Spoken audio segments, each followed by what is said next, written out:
बोलिए भक्तवत्सल भगवान की।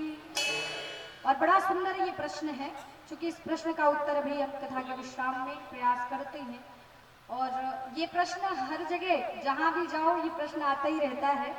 मैक्सिमम लोगों की उत्कंठा होती है कि इस प्रश्न का उत्तर जाने। तो बिल्कुल जितना मेरा ज्ञान है मैं प्रयास करूंगी। यद्यपि ज्ञान तो कुछ नहीं, परंतु मेरा जो अनुभव है उस विषय पर, तो जितना हो सकेगा मैं बिल्कुल उत्तर देने का प्रयास करूंगी। तो निवेदन आपसे कर रहे थे हम कि भैया, विश्वामित्र जी से राम जी ने कहा कि गुरु जी अपने लिए नहीं, आपको तो भगवान मिल गए तो आप यज्ञ नहीं कराना चाहते, पर संसार के हित के लिए, समाज के कल्याण के लिए यज्ञ करवाना चाहिए। क्योंकि संतों का जीवन कोई अपना जीवन नहीं होता, वो दूसरों के कल्याण के बारे में सोचते हैं। तो यज्ञ होगी तो सबका हित होगा, जो लाभ आपको मिला है वो सबको मिले, इसलिए यज्ञ करवाइए।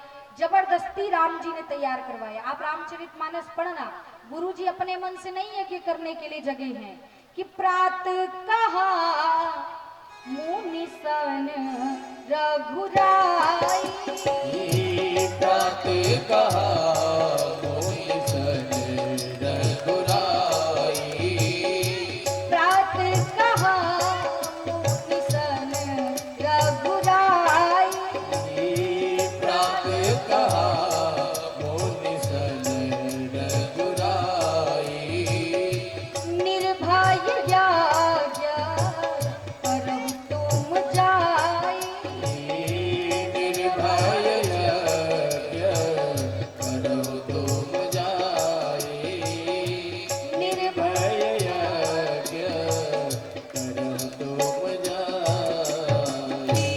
राम जी ने कहा है गुरु जी यज्ञ करवाइए, और यज्ञ हुई। यज्ञ में रावण के अनुचर आए, हड्डी मांस रक्त लेकर के। भगवान ने लक्ष्मण को संकेत किया, अनुज निशाचर कटक संहारा। सारे राक्षसों को लक्ष्मण ने मार दिया, राम जी ने तार दिया, सभी राक्षस गायब हो गए।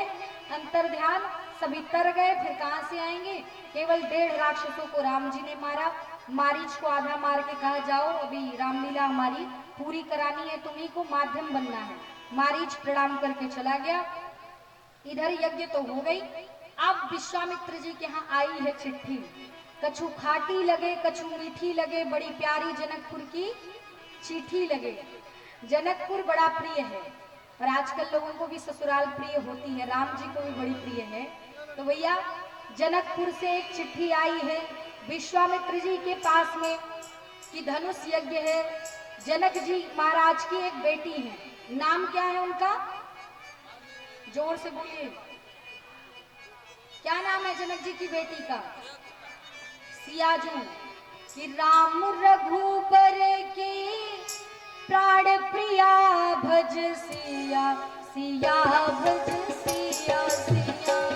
राम रघुबर के प्रिया भज सिया, सिया भज सिया, सिया। राम रघुबर के प्राण प्रिया भज सिया, सिया भज सिया, सिया। राम रघुबर के प्राण प्रिया भज राम सिया, भज राम सिया। तो सीता जी राम जी की प्राण प्रिया है और जनक जी की बिटिया है। तो एक दिन जनक जी महाराज, जो शिव जी की धनुष है रखी हुई है, उस धनुष को कोई उठा नहीं पाता। तो जनक जी महाराज प्रतिदिन उस धनुष का पूजन करते हैं। शिव जी की धनुष है, तो सुनैना जी प्रतिदिन वहां झाड़ू लगाती, आंगन में सफाई करती। एक दिन सुनैना जी किसी काम में व्यस्त थी, तो 3 वर्ष की श्री सियाजू को बुलाई, किशोरी जी को बुलाई, और बोली, बिटिया जाकर के थोड़ा आंगन की सफाई कर दो, मक्षाला की सफाई कर दो, धनुष के चारों ओर का भाग साफ कर लो, क्योंकि पिताजी आएंगे तो पूजन करेंगे, मैं थोड़ा व्यस्त हूँ। श्री सियाजू आई 3 वर्ष की, और उन्होंने 3 वर्ष की बालिका ने, श्री सीता जी ने बाएं हाथ से धनुष को उठाया और दाहिने हाथ से नीचे का जो घास फूस छोटा छोटा था ना, कूड़ा कचरा सब निकाल के फेंक दिया, साफ कर दिया और रख दिया। अब जनक जी पूजन करने आए, तो जनक जी की आंखें फटी की फटी रह गई। जनक जी स्तब्ध हो गए, सोचे अरे आज तक तो ये धनुष कोई हिला नहीं सका, बड़े बड़े शूरवीर रावण रख करके चला गया और ये धनुष आज तक कोई हिलान भी नहीं पाया, लेकिन ये अपने स्थान से इधर से उधर दिखाई दे रही है, थोड़ा इधर उधर तो हुई है, नीचे का भाग साफ लग रहा है, किसने किया होगा। अब जनक जी महाराज ने सुनैना जी को बुलाया, बोले देवी ये बताओ आज सफाई किसने किया आंगन की, मकशाला की। तो सुनैना जी ने कहा आज मैं व्यस्त थी, सिया जो खेल रही थी तो मैंने कहा कि आप ही साफ कर दो, तो बिटिया ने साफ किया। जनक जी ने कहा बुलाओ उनको, सियाजू आई, पिताजी क्या हो गया, धनुष का भाग आपने साफ किया, आंगन आपने साफ किया। सियाजू ने कहा पिताजी कोई गलती हो गई क्या। जनक जी ने कहा कैसे साफ किया पहले ये तो बताओ। जानकी जी ने फिर से बाएं हाथ से उठाया, कहा ऐसे उठा करके नीचे का साफ कर दिया।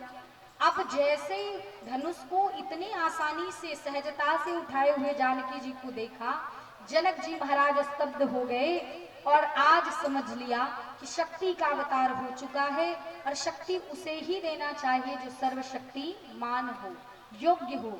तो जनक जी ने मन ही मन उसी दिन ठान लिया कि जो भी इस धनुष को उठा करके प्रत्यंचा चढ़ाएगा श्री जानकी जी उसका वर्ण करेंगे, विवाह होगा।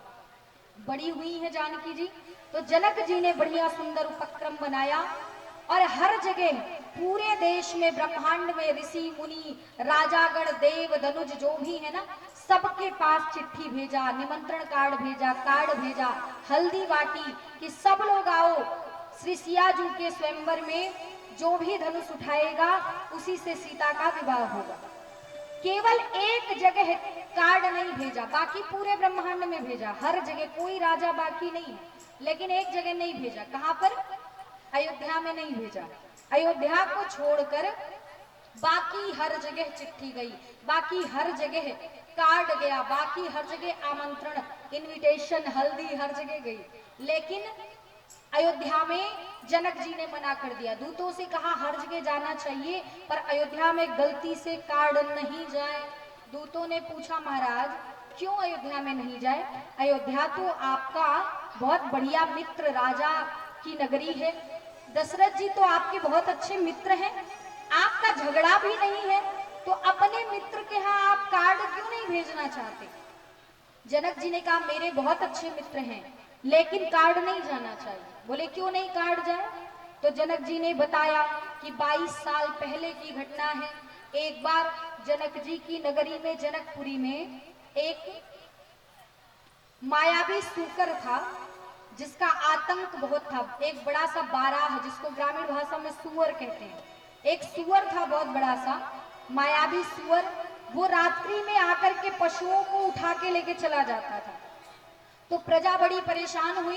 प्रजा ने आकर के जनक जी महाराज से बताया महाराज एक सूकर रात में आता है, हमारे बच्चों को पशुओं को उठाकर लेकर चला जाता है।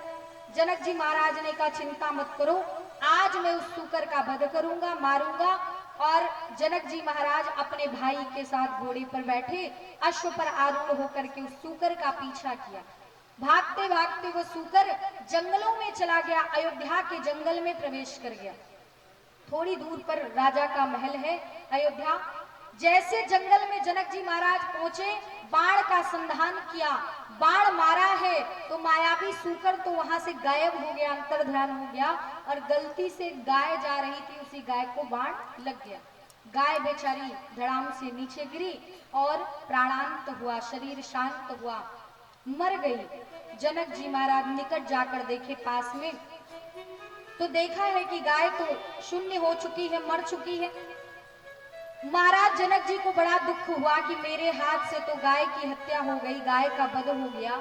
तो अपने भाई को जो साथ में थे उनसे कहा कि देखो ये सामने इमारत दिखाई दे रही, महल दिखाई दे रहा है, दशरथ जी का महल पास में ही है यहाँ से, और दशरथ जी को जाओ बुला के ले आओ।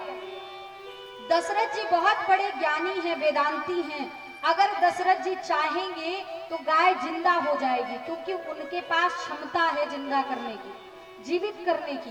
तो जाइए आप जल्दी से दशरथ जी को बुला कर के ले आइए। जनक जी के भाई आए हैं महाराज दशरथ जी के यहाँ अयोध्या में। उसी समय शंकर जी की पूजा करने दशरथ जी मंदिर में जा रहे थे। एक पांव चौखट के बाहर, एक अंदर। जैसे जनक जी के भाई पहुंचे, प्रणाम किया, बोले महाराज एक निवेदन है। दशरथ जी ने कहा बताइए।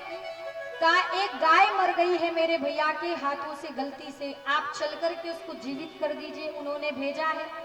दशरथ जी महाराज ने कहा बिल्कुल मैं कर देता, लेकिन अभी मैं पूजा करने जा रहा था और ये छोटी बात के लिए मैं क्या जाऊं, अगर कोई बड़ी बात होती तो मैं जरूर चलता, जनक जी तो मेरे मित्र हैं ही, लेकिन मैं छोटे काम के लिए अभी क्या जाऊं क्योंकि पूजा के लिए देर हो रही है, तो ये काम तो कोई भी कर सकता है। जनक जी के भाई ने सोचा किसी को जिंदा करना छोटी बात थोड़ी होती है, कोई मर गया है जिंदा करना, लेकिन कुछ बोले नहीं। दशरथ जी ने कहा एक काम करिए, बस जिंदा ही करना है ना, बोले हाँ। तो दशरथ जी ने देखा गलियों में एक झाड़ू लगा रहा था, अयोध्या की गली में एक झाड़ू वाला झाड़ू लगा रहा था। तो दशरथ जी ने उस झाड़ू वाले को बुलाया, बोले भैया इधर आओ। बोले हाँ महाराज। कहा सरयू जी का पानी हाथ में लेना और चले जाओ इनके साथ में, और एक गाय मरी होगी, भगवान का नाम लेके गाय पर छिड़क देना, गाय जिंदा हो जाएगी। कहा ठीक है। नौकर को लेकर के झाड़ू लगाने वाले को जनक जी के भाई आए लेकर जंगल में। जनक जी ने कहा दशरथ जी नहीं आए, ये कौन है? जनक जी के भाई ने कहा महाराज अब बड़े के सामने मैं क्या बोलूं, दशरथ जी के सामने कुछ बोल भी नहीं पाया, उन्होंने झाड़ू वाले को भेजा, ये झाड़ू वाला कैसे जिंदा कर पाएगा गाय को। जनक जी ने कहा अच्छा तो जाने जो, देखते हैं क्या करता है। तो उस झाड़ू वाले व्यक्ति ने, जो झाड़ू लगाता था बेचारा नौकर भक्त, उसने क्या किया, सरयू का पानी गाय के ऊपर छिड़का, भगवान का नाम लिया, गाय उठ करके बैठ गई, चलने लगी, गतिशील हो गई, जीवित हो गई, जान आ गई, प्राण आ गया उसके शरीर में। अब जनक